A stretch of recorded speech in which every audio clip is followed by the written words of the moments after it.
Itulah kesilapan kita kadang-kadang. Dan kalau kita lihat apa yang disebutkan oleh Allah Subhanahu Wa Taala dalam surah Ar-Rum ayat 21, yang mana Allah Taala berfirman, memberitahu kepada kita, dan di antara tanda-tanda kekuasaannya dan rahmatnya, bahawa yang menciptakan untuk kamu isteri-isteri dari jenis kamu sendiri.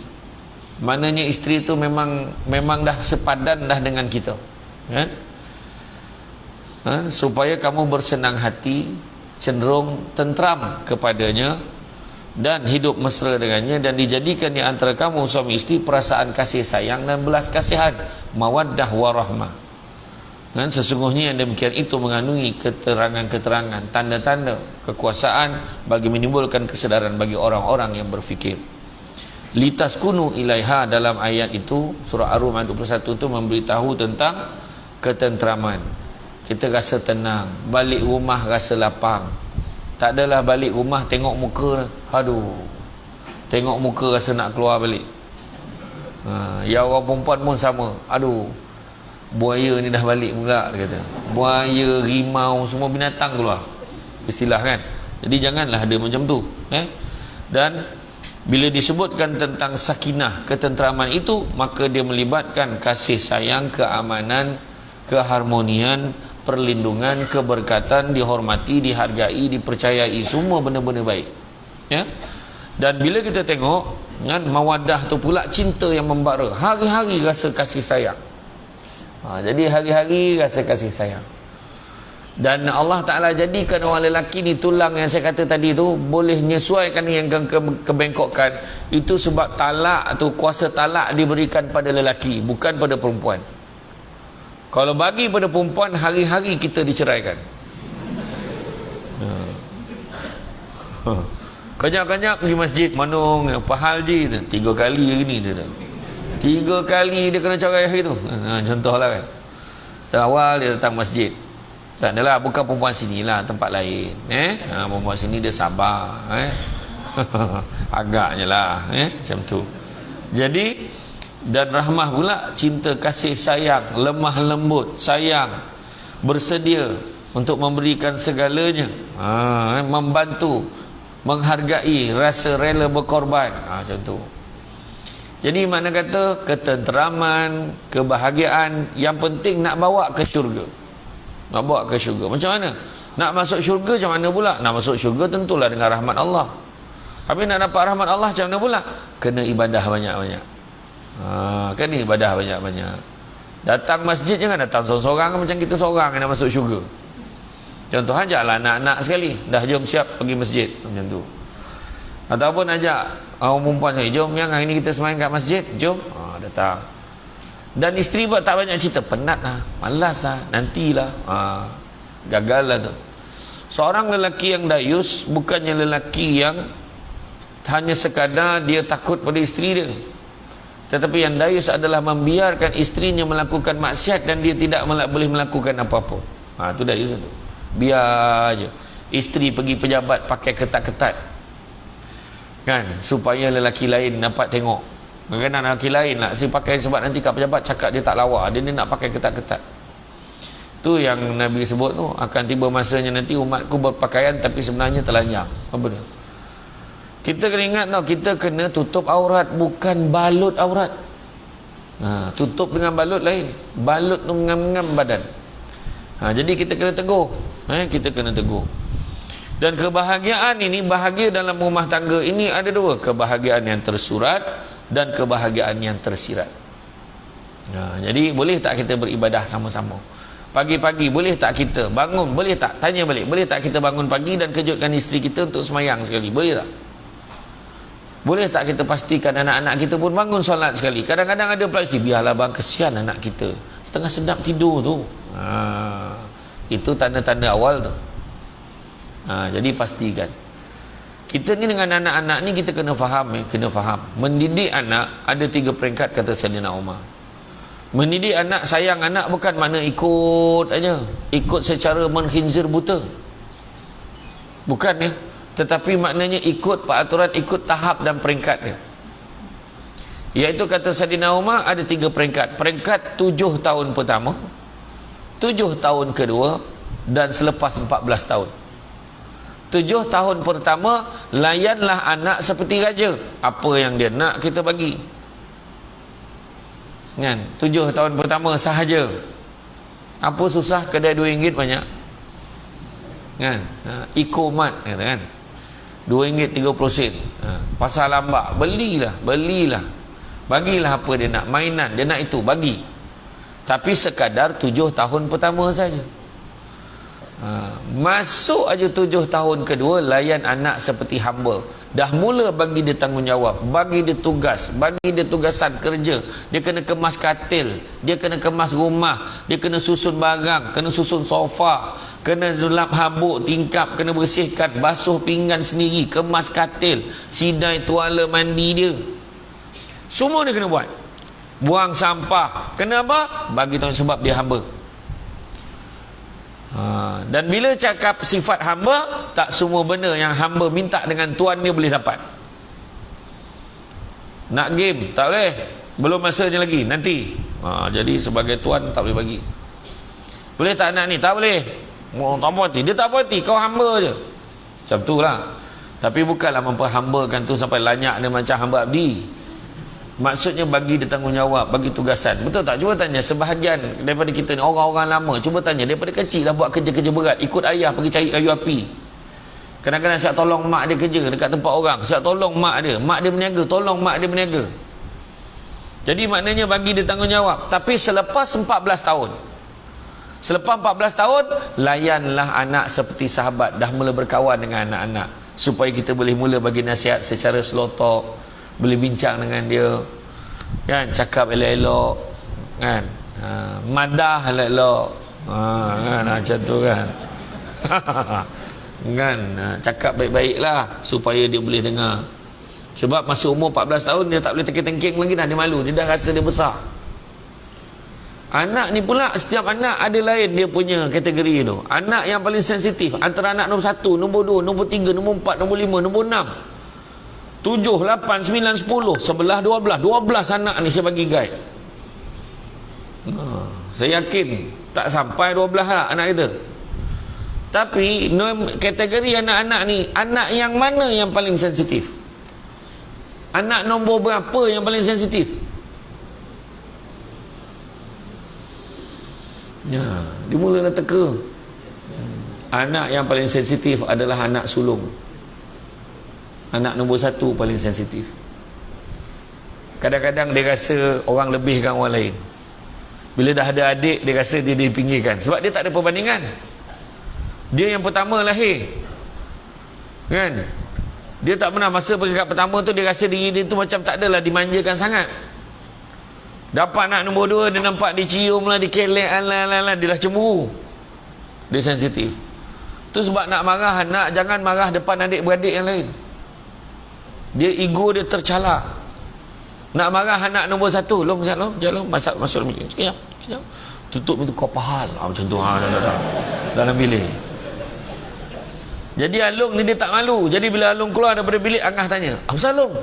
Tak ada apa. Dia cover lain. Tu cerita dia. Panjang lagi lah. Kalau nak cerita anak nombor 2, nombor 3, nombor 4 semua ada tu dalam slide saya. Maknanya confirm kena panggil lagi. Jadi makna kata dalam tajuk yang lain pula. Kebahagiaan ni ada dua. Kebahagiaan tersurat yang kita nampak. Kita nampak dia happy. Yang tengok dalam Facebook tu tersurat. Tapi tak semua boleh percaya. Dalam Facebook, gambar pegang tangan dekat handbrake kereta. Nyampah aku. Macam kau seorang kan jadi bini, macam kau seorang ada lelaki. Ambil gambar, kaulah buah hatiku. Kan, kaulah segalanya Ruth Sahanaya. Kau sumber ilhamku manbai.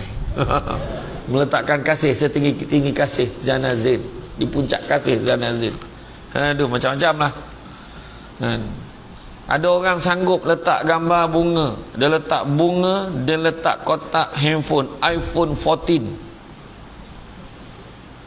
Dia mula confused. Dah keluar ke? Dia letak gambar iPhone 13 Max Pro.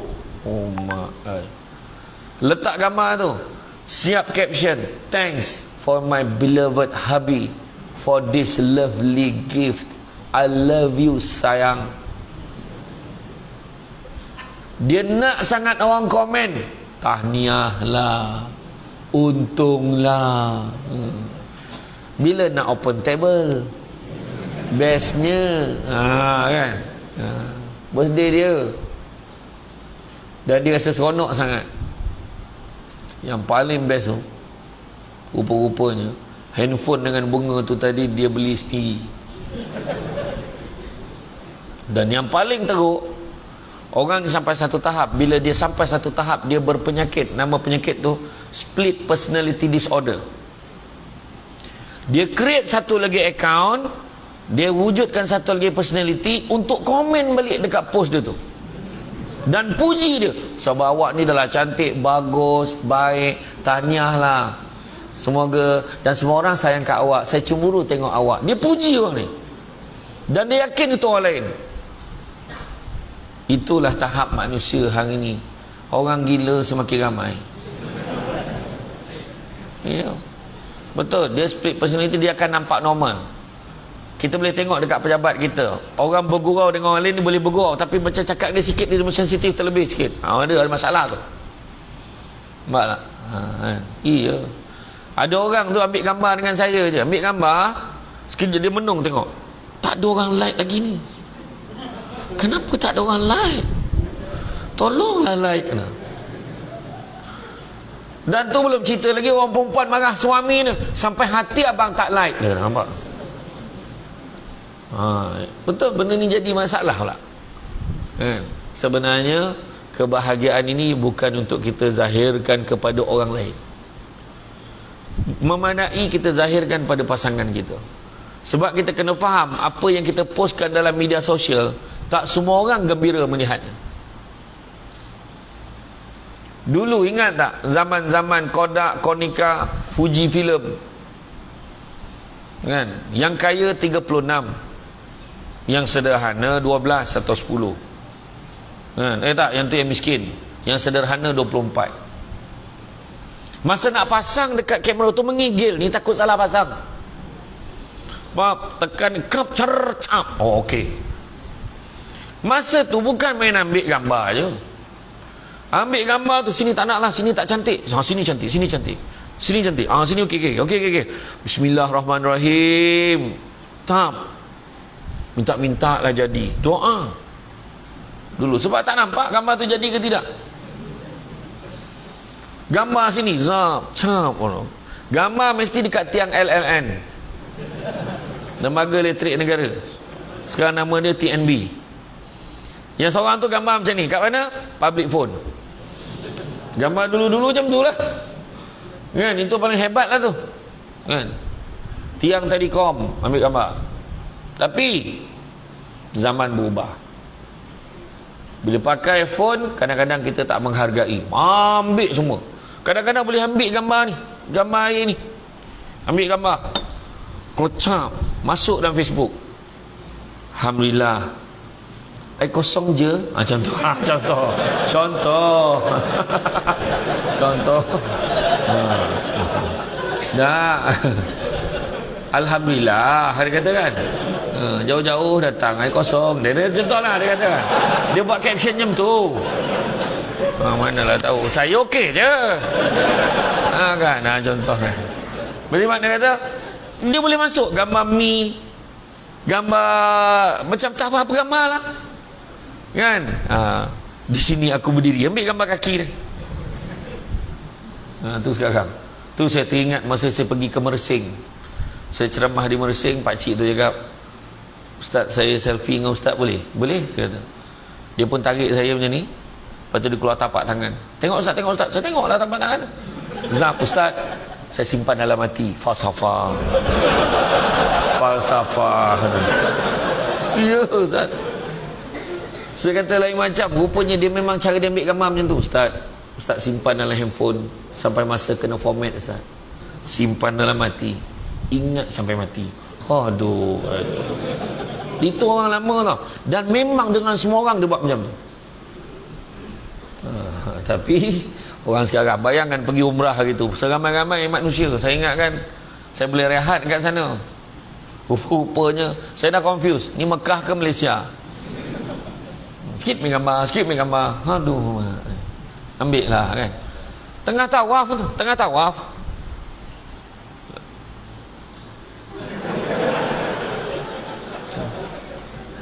Cakap apa? Jangan ni.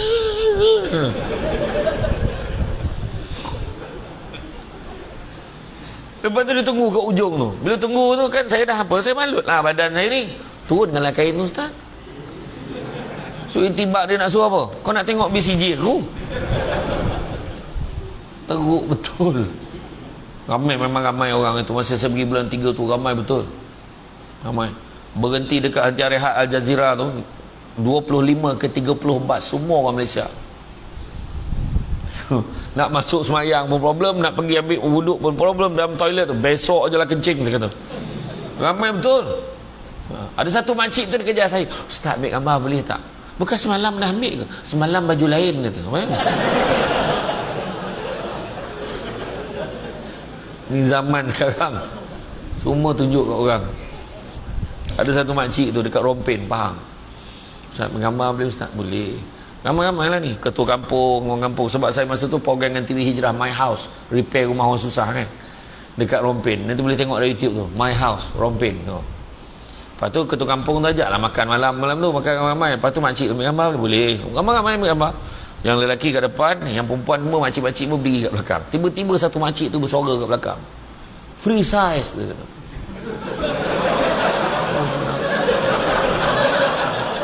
Saya menang apa pula free size lah makcik? Alah yang macam ni tu, itu freestyle kata. Tapi dia confident. Semenjak pada tu saya pun cakap free size kata kan. Macam tu lah. Jadi tak semesti, tak perlu kita tunjukkan ke orang. Dulu kita ambil gambar family kita, apa yang kita buat? Kita masuk dalam album, kita susun satu-satu, kemudian kita dengan family tengok, Allah gembiranya. Sekarang mana ada? Yang ditunjuknya tunjuk pada orang. Contoh bab makan, tengok bab makan kan, bab makan kita tengok macam mana.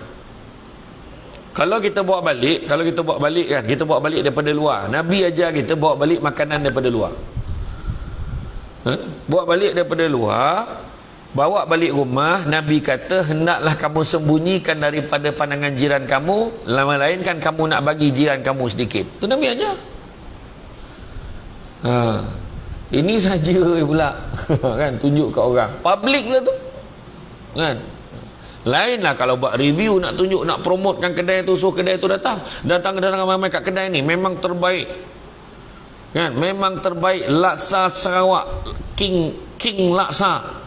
Contoh mi kolok sedap sampai ke siku.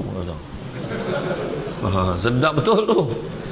Ada kawan saya seorang tu memang sedap, meninggal kalau makan. Contoh punya sedap, punya meninggal. Dia pakai ayat dia meninggal tu sedap sangat lah tu. Ada. Jadi mana ni tak lagi ditunjuk. Malahan Nabi pesan, kalau anak kamu makan makanan, jangan makan di depan rumah, takut anak jiran nampak nanti diminta pula. Dan dia menangis kerana nakkan makanan yang sama. Sampai macam tu sekali lah Nabi ajar gitu. Ni sajalah kita tunjuk-tunjuk dengan orang kan. Jangan macam tu. Ada satu gambar, ada seorang sahabat ni, dia masukkan gambar, dia renovate rumah Semidi. Rumah Semidi dia renovate daripada awal buruk kerja sampai rumah tu siap. Dan dia boleh tulis bila dah siap tu, Alhamdulillah, siap juga pondok burukku ini. Saya kata, ya Allah, apa tujuan kau buat macam ni? Orang yang tengok marah kadang-kadang. Yelah, nak belagak lah tu, nak tunjuk lah ni, nampak tak? Jadi hati-hati. Kebahagiaan yang tersirat, yang tak nampak. Ni yang kita tahu kan. Pembentukan keluarga bahagia mestilah berlandaskan kasih sayang. Tanpa kasih sayang, sebuah keluarga akan sentiasa terumbang ambing dan tidak kukuh.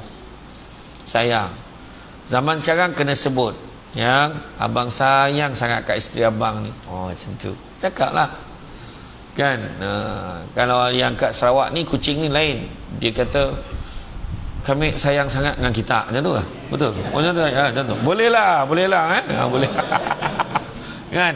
I love you, dia kata. Ada I sayang sangat kat you, you sayang kat I, macam tu kan. Jadi kena sebut. Zaman sekarang memang kena sebut. Kat rumah tu sebut lah betul-betul, depan anak-anak. Bila makan, sayang,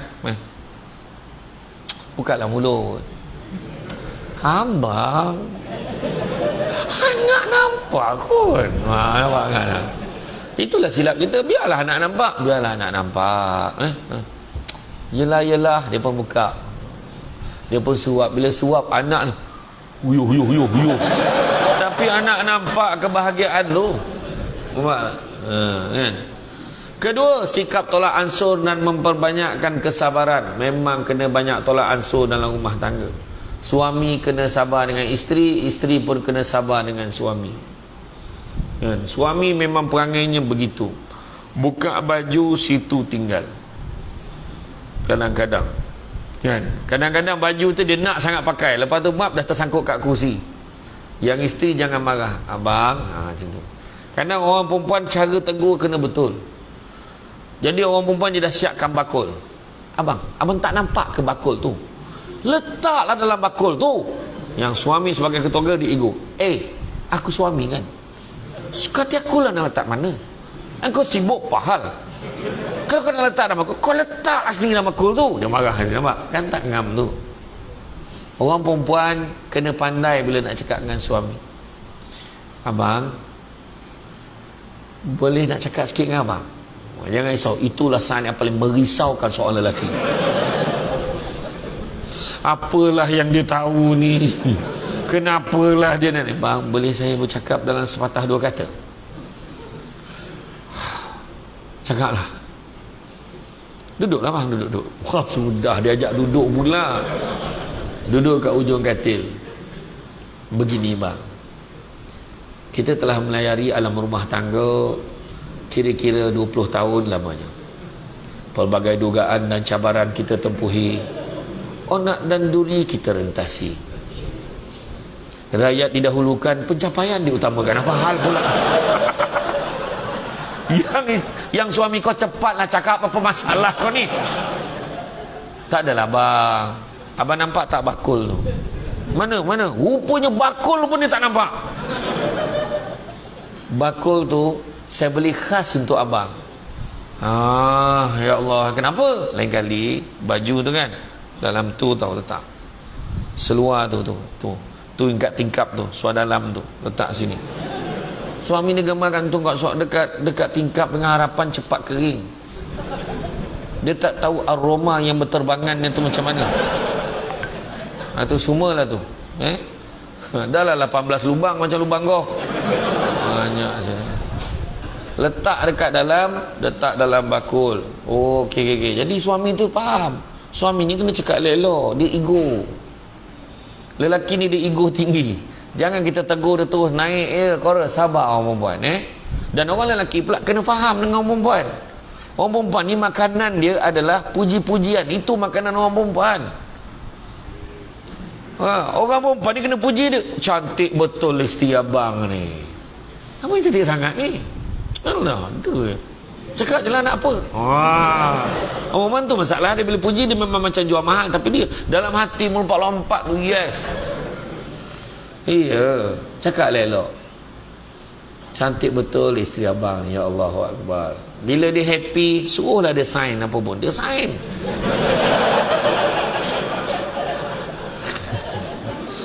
Kan? Tak sign, nak transfer duit apa semua. Cubalah jangan sangka buruk. Ya Allah. Kan? Puji isteri, cantik betul isteri abang.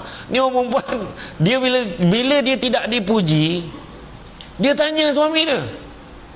Contohnya bila dia masuk dalam bilik air, dia dah sental bilik air ni, cuci bersih, bau wangi. Dia letak macam-macam dah, bau pewangi dalam bilik air, dia bersihkan. Jadi dia tunggu suami dia puji. Bilik air ni macam baru lah. Tahu tak apa. Lah, sayang ke yang bersih kan? Makasihlah, abang pun tak terbuat macam mana yang isteri abang ni buat. Dia nak ayat tu.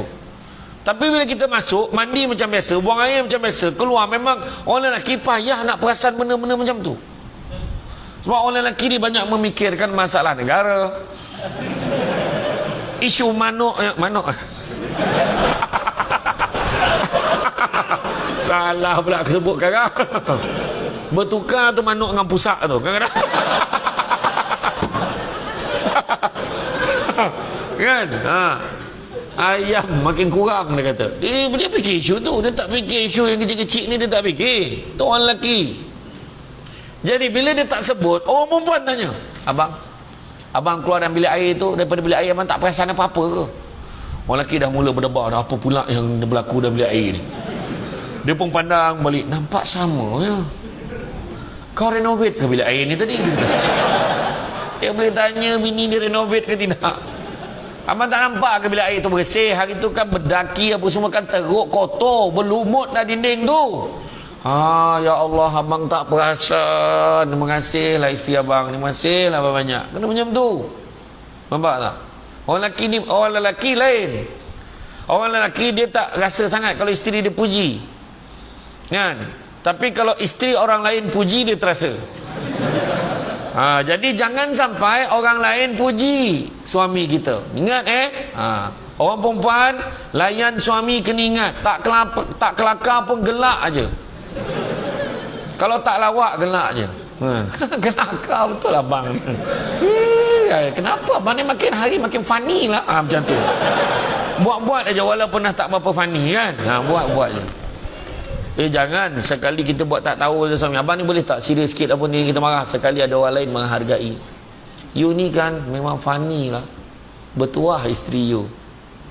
Langsung lelaki tengok. Setakat you je yang cakap macam tu. Hakikatnya isteri I tak pernah pun rasa I ni kelakar.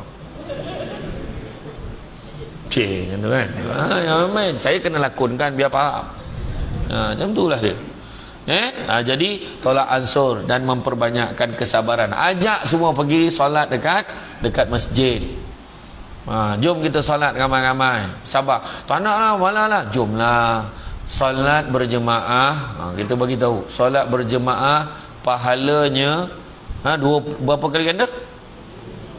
Semua sama, 27 kali ganda. Kan? Ya betul lah. Orang lelaki dengan orang perempuan berbeza cara fikir. Tapi tetap tak ramai dekat masjid. Kenapa? Sebab pahala tak nampak. Pahala tak nampak. Kalau nampak contohnya 27 kali ganda tu, tukar jadi RM27 satu waktu. Macam Assalamualaikum warahmatullahi. Assalamualaikum warahmatullahi. RM27 Contohlah kalau Allah gantikan. Agak-agak apa jadi pada masjid? Penuh. Tak payah pergi kerja lah. Ni contoh. Tak payah pergi kerja. Masa tu orang perempuan tahu perbincangan dia dekat belakang tabir. Engkau dah berapa lama dah semayang sini? Baru 2 minggu. Banyaknya duit engkau. 2 minggu 14 hari kali 5 kali dengan 27. Ya Allah, duit engkau. Aku baru tahu ni. Jiran sebelah rumah tu tak bagi tahu pula dapat RM27 satu waktu. Kedekut makan seorang, dia marah. Itu orang perempuan, dia memang bincang benda-benda yang kecil macam tu. Kita rehat je azan.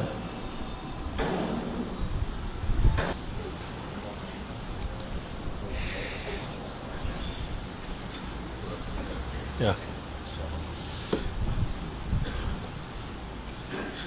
Okey, kita sambung.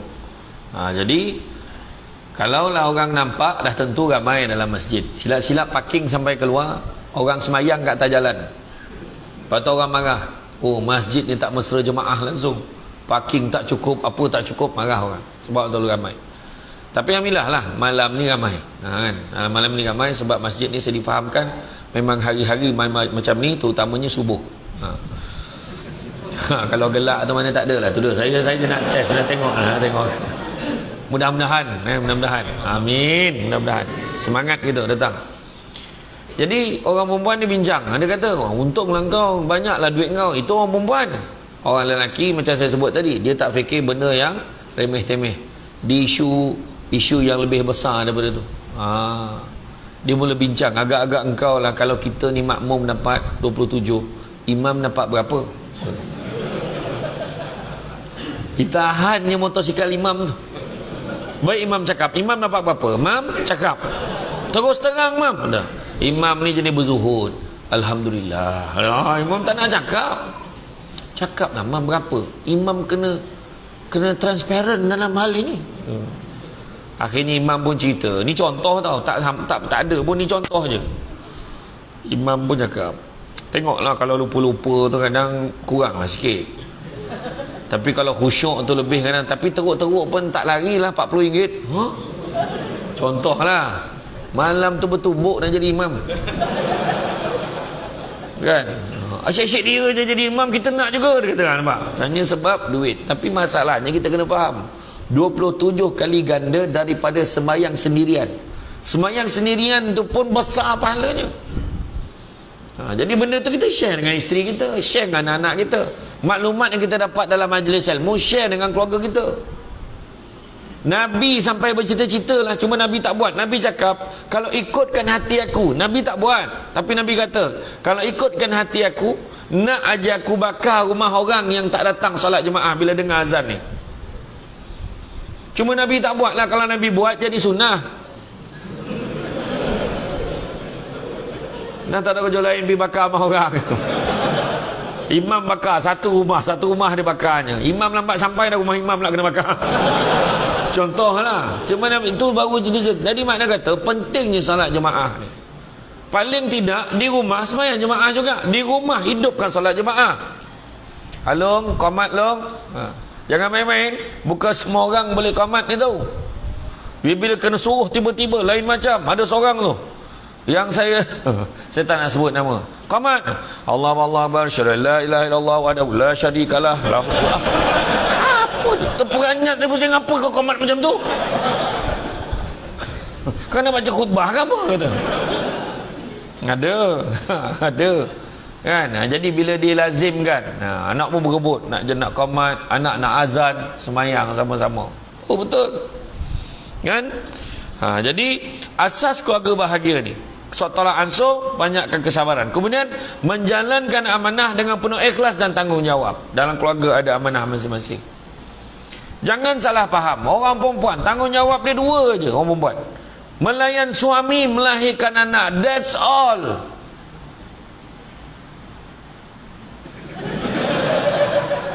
Melayan suami, melahirkan anak, itu saja. Jadi orang perempuan, kalau suami kata on tak on, on, macam tu bang. Yang faham, tak faham sudah.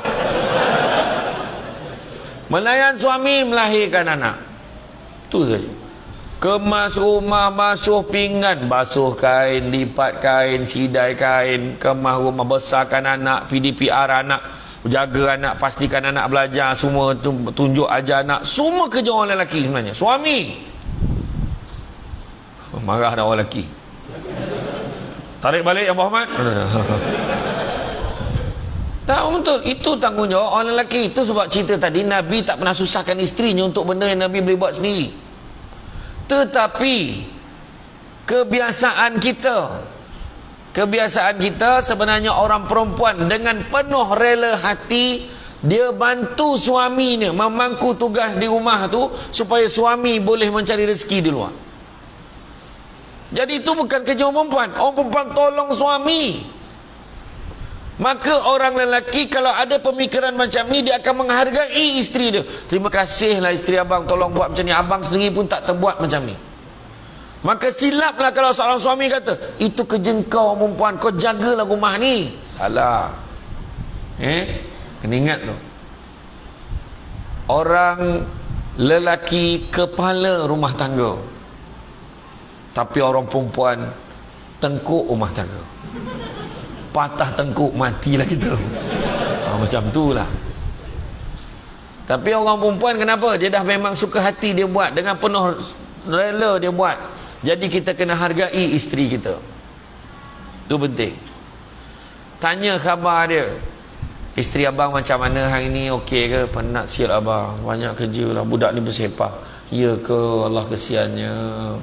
Malam ni masak apa ni? Tak tahulah abang, tak masak apa pun lagi ni. Abang nak makan apa? Abang cakap lah. Sayang, malam ni kita makan kat luar Abang, betul ke ni? Ya. Bentang tikar kat depan rumah tu. Abang ni, orang cakap betul lah. Iyalah, kita makan kat luar kita makan kat luar Bila isteri dengar tu, dia tak payah masak tu satu kemenangan pada moral dia. malam tu dia rehat. Nampak tak? Lepas tu jangan bergaduh. Nak makan kat mana? Ikut abang lah. Apa boleh ikut abang pula? Cakap lah. Bergaduh tu sebab nak makan kat mana. Orang perempuan cakap tu terang nak makan. Jangan cover-cover. Cakap tu nak makan kat mana. Cakap Manami boleh tak kalau kita makan dekat sini? Boleh, apa salahnya? Nampak? Macam tu. Ini nak makan kat mana? Mana yang baik kat abang? Baiklah untuk saya. Sudahlah. Cakap lah, ikut abang lah, saya tak risau, ikut abang lah. Sudahnya suami pun bawa pergi makan dekat mi kolok dekat satu tempat ni. Syik mi kolok. Tadi kau cakap ikut suami. Terus bila suami tanya, jawab lah. Aduh, susah betul. Tu yang lelaki kena sabar. Kena sabar. Betul. Lepas tu kesian orang perempuan, kesakitan dia, kepenatan dia tak terbayang orang perempuan ni. Dia, siapa kata orang perempuan lemah? Perempuan kuat tau. Pagi ke malam, bila anak demam dia terjaga macam tu. Kadang-kadang ada anak kecil buai tu. Buai anak lelap-lelap ni. Suami tidur sebab bersedia untuk mencari rezeki esoknya. Orang perempuan betul, tu dah hebat. Orang perempuan tengah-tengah majlis, anak nak menyusu ni, nak susu anak tu. Dah tadika nak susu lagi, gila betul. Nak susu, sini dia panggil, nampak? Naik motosikal seorang perempuan boleh susukan anaknya lagi dekat traffic light tu. Kalau lelaki memang mampus, budak tu tak menyusu. Betul tak? Itu orang perempuan siap boleh dekat rumah. Tu nak menyusukan anak kan, pusing dia, pusing. Nak biar orang lain tak nampak. Depan tu cermin tu.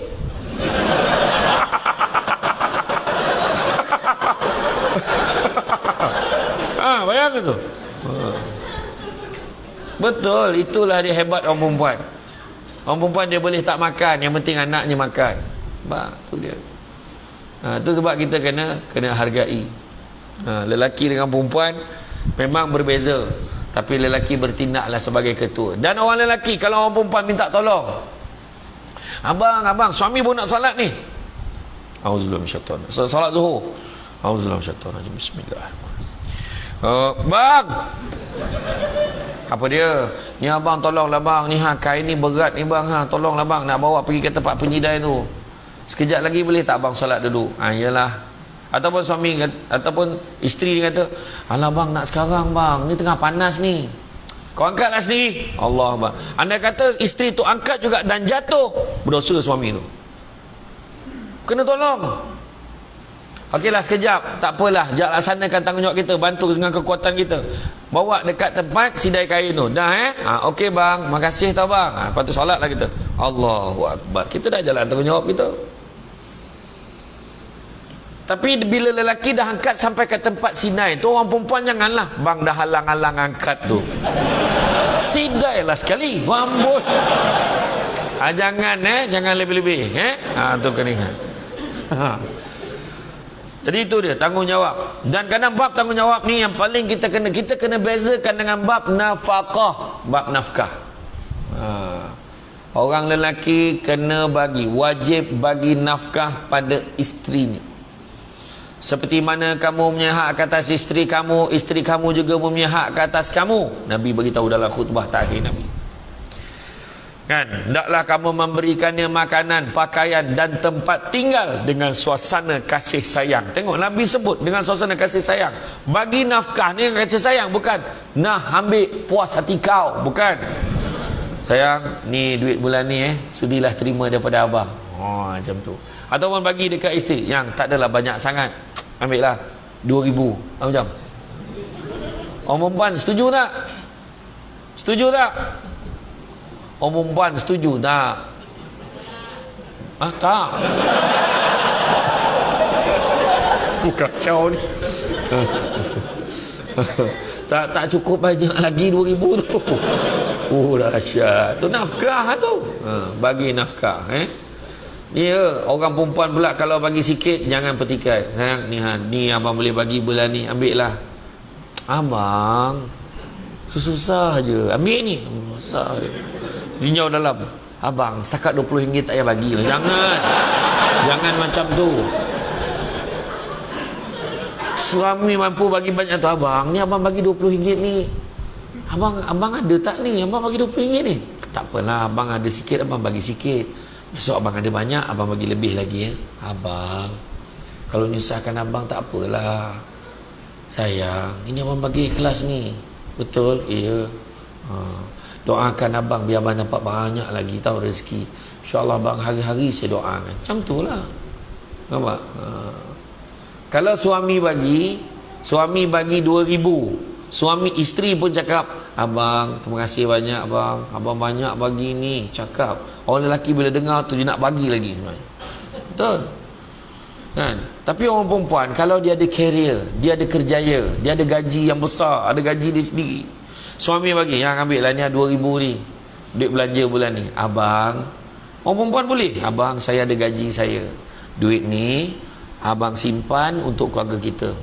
InsyaAllah saya ada duit saya sendiri bang, abang jangan risau Orang lelaki jangan risau, itu tak akan berlaku. Contoh itu hanya contoh semata-mata. Dia tidak akan berlaku. Kau hulu memang dia akan ambil punya. Tak ada mana, abang simpan lah dulu. Tak ada. Silap-silap tahu tak apa. Itu dia cakap. Bagilah bagi. Dan ada kadang-kadang lelaki dia salah guna. Dia sebut apa? Saya ni anak sulung lelaki, saya kena utamakan mak saya daripada awak. Ada dekat, saya anak lelaki, saya kena utamakan mak saya daripada awak. Mak kita tak boleh ganti, awak saya boleh ganti. Wah, betul.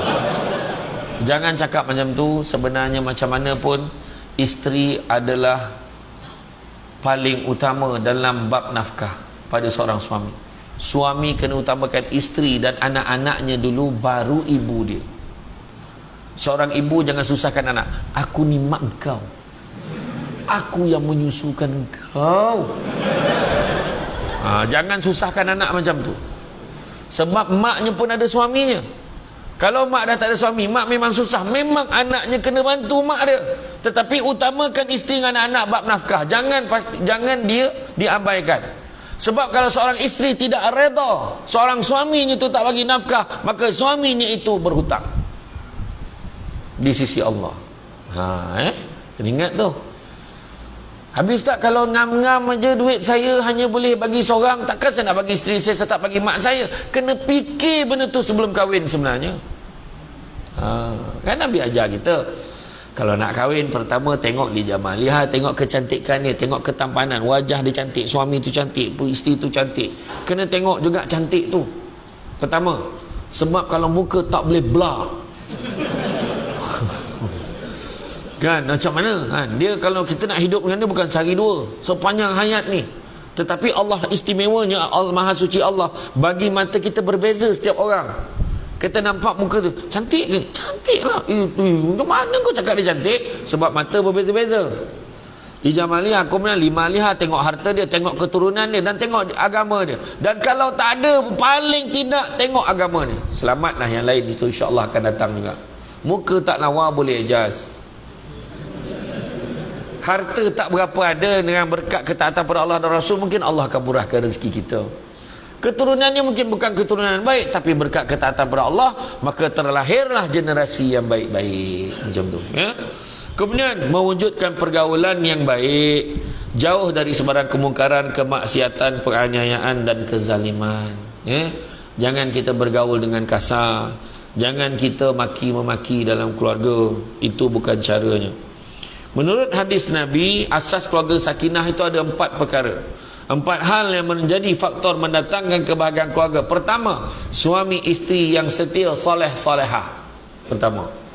Yang kedua, anak-anak yang berbakti. Anak-anak ni dia tolong mak dia. Nampak mak dia tak sihat, mak, hari ni Alun tak payah sekolah lah, kesian mak, tak ada orang jaga mak ni. Allah, mak tu dengar sihat terus. Betul tak? Kalau ada anak macam tu. Adab, itulah kelebihannya bab adab. Dalam Malaysia hari ini, minta maaf cakap, kita sedang menghadapi krisis yang sangat kritikal dalam bab adab. Anak-anak dah tak hormat orang tua. Minta maaf, saya bagi contoh. Ini bukan kata nak apa, tengok dalam parlimen, contoh dalam parlimen, bukan kata parti-parti mana. menjerit sana menjerit sini, adab tak ada. Nampak? Tengok jiran dengan jiran, tak ambil tahu dah jiran sebelah. Di Putrajaya, bayangkan, dah 7 hari mati dalam rumah baru tahu. Kenapa jadi macam tu? Adab. PDPR hari tu, berapa ramai anak-anak murid, pelajar-pelajar tak buka kamera bila cikgu mengajar. Sedangkan dia bagi alasan tak ada data. Sebenarnya ada data, tapi dia main game. Berapa ramai? Isu apa? Isu adab. Banyak sangat isu adab hari ini. Bertuahlah kalau orang-orang tua hari ini boleh nampak budak-budak di masjid tegur, pakcik sihat ke? Nampak macam tak sihat je, pakcik dah makan ubat ke belum? Boleh jumpa ke budak macam tu sekarang? Susah. Bab adab ni. Makan sirih berpinang tidak, pinang ada di kota Melaka. Makan sirih menganyang tidak, tagah dek budi dengan bahasa. Budi bahasa dah makin tak ada. Tegur menegur dah makin kurang. Kadang-kadang naik motor horn pun tidak. Kita horn, tin, pandang balik lain. Hari ni adab. Tu sebab Imam Malik kata, biar ilmu sikit tapi jangan tak ada adab. Nabi dalam beritahu dalam bab mendidik anak pun Nabi sebut apa? Ta'dibu auladukum bisalasati asya. Adabkan anak-anak kamu tu dengan 3 perkara. Ta'dibu tu dia kata maksud mendidik, tapi mendidik dengan adab tu. Adabkan anak kamu dengan 3 perkara. Pertama, bihubi Rasulullah sallallahu alaihi wasallam, ajar dia sayang Rasulullah. Kedua, bihubi alihi, ajar dia sayang dengan ahli keluarga Nabi. Dan ketiga, biqiraatil Quran, ajar dia membaca Quran. Nampak adab. Dulu kita banyak belajar adab dengan guru mengaji kita. Masa kecil-kecil baca Bismillahirrahmanirrahim, duduk bawah, guru duduk atas, betul tak? Auzubillahi Bismillahirrahmanirrahim. Alif date alif bawah i, lip depan u, a i u, pandang u. Bagi badate bada bawah bi, pada depanmu babi bu. Baca lain. Ain date alam date lam mim ya mati bawah min date na. Apa bunyinya? Panjanglah pula apa bunyinya ni. Patut bunyinya alamina. Dia pula salah panjang pendek. Alamina. Tengok panjang pendek. Alamina. Baca balik. Betul tak? Dah mula nak menangis nak. Ainatia. Nam datila. Mimya. Betul tak? Adab belajar dengan guru. Dulu-dulu nak menghantar anak mengaji dengan guru. Ustaz, tolong ajar anak saya, boleh tak Ustaz minta tolong sangat Ustaz? Ustaz tu pun cakap, minta maaf lah, anak murid saya ramai dah. Saya takut saya tak boleh ajar dengan baik nanti. Tolonglah Ustaz, ni hajat sangat, hajat saya ni Ustaz, tolong sangat Ustaz. Yalah, kalau dah percaya tu, yalah, saya terimalah. Ni Ustaz, ni rotan. Kalau apa-apa hal rotannya, jangan mati sudah. Ustaz dulu macam tu. Hari ni dia tahu dekat masjid ni buat belajar mengaji, kan? Ayahnya boleh bagi. Nah, ambil RM50, kau tunjuk kat ustaz tu, kau pergi belajar kat sana. Betul tak? Adab, ayahnya pun tak ajar adab. Tengah belajar mengaji, ayahnya nak ambil tin kat luar. Adab tak ada. Nampak tak? Ni cuba tengok ni. Ni adab ni. Cawan ni beralas. Tak kisahlah air kosong tapi dah. Tengok, alas ni penting. Sebab apa? Macam ni lah sepatutnya seorang isteri memberikan air minuman kepada suami. Bang, jemput minum bang. Suami capai, terima kasihlah banyak. Lepas tu suami pun pegang Bismillahirrahmanirrahim.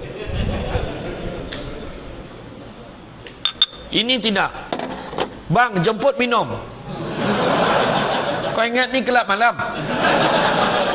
Nah, ini cakap betul. Betul tak mak ayah kita dulu macam mana orang dulu macam tu mesti beralas? Kalau bawa dulang macam ni, bagi cawan macam ni, pak memang dilempar kat orang tu pecah lepas tu. Macam miskin sangat. Wahal memang miskin pun. Tapi nak bagi tahu bab adab tak boleh miskin. Kena hormat. Bayangkan kenapa kita salam cium tangan? Adab. Dengan orang tua salam cium tangan. Kenapa? Adab. Ubay bin Ka'ab, kan, seorang guru dulu. Dia tengah menunggu, mana ni nak naik kenderaan mana ni. Siapa yang nampak? Imam Ibn Abbas, sepupu kepada Nabi. Bila dia nampak Ubay bin Ka'ab nak naik kenderaan, nak cari kenderaan, maka Ubay bin Ka'ab dapatkan satu kenderaan, tak disebutkan kereta kuda ke unta ke, tapi dibawa kenderaan. Naiklah Ubay bin Ka'ab. Tapi Ubay bin Ka'ab ingat Imam Ibn Abbas pun sekali dengan dia. Rupanya dia berjalan naik kenderaan, tapi Imam Ibn Abbas mengiringinya dengan berjalan kaki. Kenapa engkau begini? Kenapa engkau berjalan kaki? Kau tak naik sekali dengan aku? Beginilah kami diajar oleh Rasulullah tentang adab menghormati guru kami. Macam tu. Hormat dekat guru ni, baru ada berkat. Bila sampai dekat tempat yang dituju, turun Ubay bin Ka'ab, dia salam tangan Imam Ibn Abbas, dicium tangan. Kenapa pula kau salam cium tangan aku? Beginilah kami diajar untuk menghormati silsilah keturunan Nabi Muhammad sallallahu alaihi wasallam. Nampak? Adab. Itu cerita dia. Kenal Ustaz Jafri. Saya ceramah dekat tempat Ustaz Jafri. Saya ceramah kat tempat Ustaz Muhammad James dekat Ipoh. Anak-anak murid tahfiz, bila salam cium tangan saya ni, segan pula saya. Dia salam tu, cap, cium, cap, 3 tempat. Tap, tu, tap, tap, tu, tap, tap, tu, tap. Ya Allah, kenapa macam tu sangat? Saya kata, macam tu dia hormat. Jadi saya jadi segan.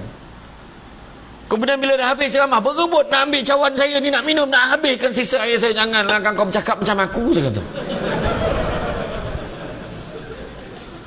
Bila keluar, berebut nak sarungkan kasut tu dekat kaki saya. Allah, tak payahlah dik. Saya kata, malu saya. Tapi itulah pentingnya nak beritahu tentang adab. Imam Syafi'i nak belajar dengan Imam Malik pun, dia datang, dia mengadap. Dia kata, Assalamualaikum, boleh tak nak jumpa dengan Imam Malik? Kenapa tu? Utusan kepada Imam Malik. Imam Malik ada kat dalam. Dia kata, ada apa-apa yang boleh saya bantu? Itulah, boleh tak sampai kepada Imam Malik, aku nak belajar, nak berguru dengan Imam Malik. Maka masuklah orang ni, bagi tahu utusan Imam Malik, beritahu kat Imam Malik. Orang suruhan Imam Malik lah. Dia beritahu, wahai Imam Malik, kat luar tu ada seorang budak nak belajar ilmu dengan kamu. Macam mana nak berguru dengan kamu? Bagi tahu pada dia, suruh dia baca dulu kitab Muwatta' yang aku dah siapkan tu. Kitab Muwatta' Imam Malik ni dia susun himpunan hadis-hadis Nabi. Sebelum ni ada kitab Muwatta' sebelumnya, tetapi Imam Malik susun balik, menjadikan kitab Muwatta' yang baru, tersusun, lebih kemas. Ada lebih 3,000 hadis, yang mana sampaikan orang ke hari ini, kalau orang sebut Muwatta', orang merujuk pada Muwatta' yang telah disusun oleh Imam Malik. Jadi dia pun keluar. Imam Malik pesan, kalau kamu nak berguru dengan dia, kamu tolong bacakan dan fahamkan dulu tentang kitab Muwatta' yang telah Imam Malik susunkan tu. Imam Syafi'i pun beritahu, tolong sampaikan pada Imam Malik yang kitab Muwatta'nya tu ada dalam kepala aku. Dia pun masuk dalam balik. Budak tu kata kitab Muwatta' kau dalam kepala dia. Dia kata biar betik. Itu saya cakap. Tu saya cakap, Imam Malik tak cakap. Terkejutlah Imam Malik. Imam Malik keluar tanya, benarkah apa yang aku dengar, bahawa kitab Muwatta' itu ada di dalam kepala kamu? Betul, aku dah hafal semuanya. Imam Malik pun try. Tebuk muka surat ni. Cuba kau baca muka surat ni. Imam Syafi'i pun baca sebiji. Tebuk muka surat ni sejibi. Tebuk muka surat ni sebijon. Sama. Untuk makluman semua, tebalnya kitab Muwatta' susunan Imam Malik ini, tebalnya adalah antara 5 ke 7 kali Quran. Yang mana Imam Syafi'i menghafalnya dalam tempoh 9 ke 15 hari sahaja. Itulah bezanya otak Imam Syafi'i dengan otak Syamsul Amri dan kita semua. Bulan Ramadan, Imam Syafi'i khatam Quran berapa kali macam kita? Kita berapa kali khatam? Orang lelaki tak payah, sekali je. Orang perempuan berkali-kali, dalam 2-3 kali sebulan. Betul tak? Grup perempuan ramai. Tapi Imam Syafi'i khatam 2 ke 3 kali khatam Quran sehari. Itu beza dia. Tapi dia amat menjaga adab dia dengan guru. Pernah satu ketika dalam kelas pun ditegur oleh Imam Malik. Kau buat apa tu wahai Syafi'i? Dia, kamu buat apa tu? Aku buat ni. Dia ambil air liur, dia tulis kat tapak tangan. Kamu buat apa tu? Sebab adab dalam kuliah, jangan buat benda yang bukan-bukan. Dia ingat Imam Syafi'i main-main lah. Imam Syafi'i kata, demi Allah, aku ni orang susah, aku tak ada duit nak beli pena, nak beli kertas, maka aku catat nota dengan air liur aku ni, aku tulis di tapak tangan aku. Dan dia terus ingat. Kita hari ni lain. Kita tak payah salin, sebab kita bersaudara dengan Abu Hurairah. Abu Hurairah tak payah susun, tak payah salin, dengar je Nabi sebut langsung ingat. Ini semua saudara dengan Abu Hurairah. Kan balik kan tanya, siapa ceramah tadi bang? Samsul Debat. Okey, kita ceramah. Okey, dia cerita apa? Sama je. Dah kau tak salin, sama lah. Macam tu. Tu sebab Imam Syafi'i kata, ilmu itu ibarat haiwan buruan. Kalau nak tangkap je, tangkap dengan mata pena. Dan satu lagi tentang adab ini, anak murid paling senior Imam Malik, nama dia Abdul Rahman bin Qasim. Abdul Rahman bin Qasim menuntut ilmu. Dia kata, aku mengabdikan diri aku untuk menuntut ilmu dengan Imam Malik selama 20 tahun, tetapi 18 tahun dihabiskan untuk belajar adab sahaja. Dalam rumah tangga kita, nak selamat, tolong jangan lupa terapkan nilai adab ni. Bagi tahu anak kita, jumpa orang tua macam mana, handphone ni letak tepi kalau nampak bila berbual dengan orang. Adabnya tak ada.